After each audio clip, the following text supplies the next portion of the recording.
In this video, we'll be looking at accessibility settings on Windows 10. First of all, we need to go to the settings menu, which we can find here. So click on the start button and then look for the cog, which is there. Click settings. Once that's open, in Windows 10, it's under the heading ease of access. So we just left click on there and we start off on the display. So in this video, we're going to be looking at vision. So in display, we can make the text bigger. By just moving across there, you can get to a level which you're comfortable with or which you can see fine, and then you would just click apply. It will take a few minutes and then it will come back on and everything will be changed. Text will be changed to that size. You can actually make everything bigger by just clicking on here, and then you've got these options. So if we went for the 125%, you can see there it's moved up. 150%, everything's a bit bigger again, so you can just get to the size which you find it easier to use. We'll just knock it back down to 100%. You can make everything brighter, so you can get that set of 100%. And one useful thing on here is the default is to automatically hide scroll bars in Windows. If you turn that off, if you're someone who likes to use the scroll bars on the side, so they don't disappear all the time, if you turn that off, they'll always be there, so it's very easy for you to find them and then scroll the page up and down. Next thing we're going to look at is the mouse pointer. You can change the pointer size. You can change the color, so you can have it black or inverted, or you can choose a color of your choice. So if you do struggle to actually see it sometimes, it's quite useful to make that bigger. There are additional mouse settings as well. So if you look up to the right here, we click on additional mouse settings. We can actually change the primary button, so it's default left. So you can have that as the right if you wished, but most people have that on the left. And you can change the cursor speed. So the higher the number, we move it down here.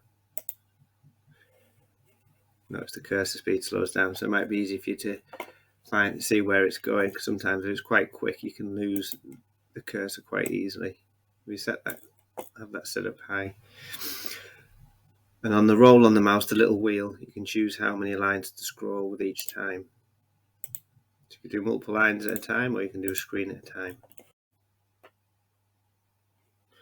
Then we're going to look at the text cursor.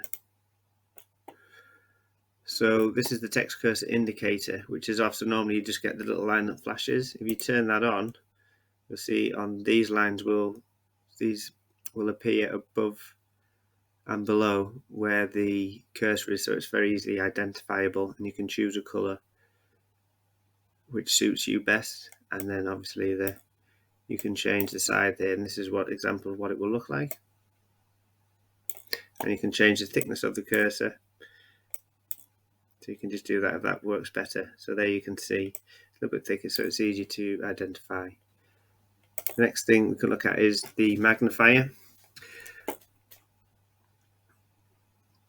So you can turn this on and off. You turn it on, it appears there. You can magnify the screen through that way.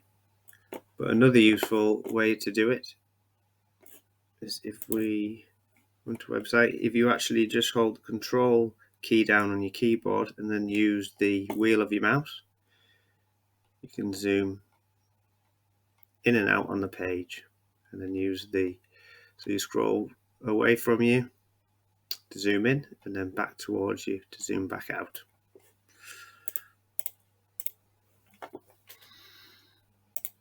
You can set color filters as well, which is another useful one. So depending on your eyesight, you turn these on. You can have it inverted. You've got grayscale inverted, and then you can use red, green, and then blue, yellow. Or you can go here and choose the colors on there. And also high contrast colors. So if you want to make the text and apps easier to use with more distinctive, vivid colors, you can turn the high contrast on. As you can see there, it's It's much more distinct on the colours. We'll turn that back off. And we're back to normal. And the last one on the vision is narrator. So if we click on there, so the narrator is a screen reader that describes what's on your screen. So whatever you click on, it'll describe what that says or what that command is. And then if you click on it, it will let you know that if you have changed that command. So if you've enabled the command or you've disabled it. So if you click the box, for instance, on here or unclick it, normally you just click there and click off. But with the narrator on, setting narrator dialog, setting narrator heading level, settings window, use narrator, turn on narrator, toggle switch on. So if we click here, so start narrator after Simon, for me, we weren't sure what that said. We could click. Startup options. Start narrator after sign in for me checkbox unchecked. Checked. So that's telling me that what it is and the box is checked. So we now uncheck that. Unchecked. Tells us that it's unchecked. And then the same here, we click here. Start narrator before sign in for everyone checkbox unchecked. Checked. And then we can uncheck unchecked. it. Tells us that we've unchecked it. And then if you want to turn that off, use exiting narrator. And that will turn it off. And that is the ease of access options under vision. So these are really useful if you're struggling to see the screen, because the default options sometimes aren't always best for you. So if you go through this when you first get your computer, or even if you haven't, you can have a look at this and set the computer up so that it's ideal for your vision. You can alter them at any time as well. So if you change something and it's not quite right, you can go back and edit it, so change it again or make it bigger or make it smaller or put it back to how it was.